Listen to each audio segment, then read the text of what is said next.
Screen wash. Now this is going to sound blindingly obvious, but there are people who put brake fluid in the screen wash container and screen wash in the brakes. So let's get this absolutely clear. Two things you need to remember about screen wash. The cap will always be blue and it will have a little symbol of a windscreen with a washer jet on it. And secondly, it can freeze. If the temperature drops below zero and you haven't got enough concentrate, any kind of antifreeze in it, it will freeze and then you won't be able to use them. And then when you're going down the M6 in rain and you've got no washing facility on your windscreen, things get tough and dangerous. So you need to know how to do this.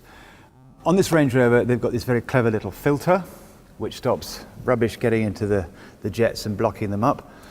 So let's clean that first, and then it's as simple as pouring it in here. And you can buy this ready-to-use screen wash. You don't need to mix it with water. And this is good to -5, which is about as cold as it gets normally, famous last words. And you just gently pour it in, use a funnel, right up to the top level. And there you are.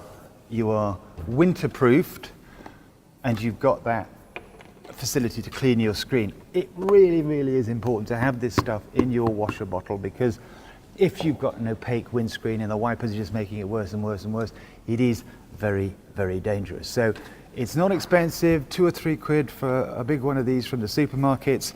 Easy to find.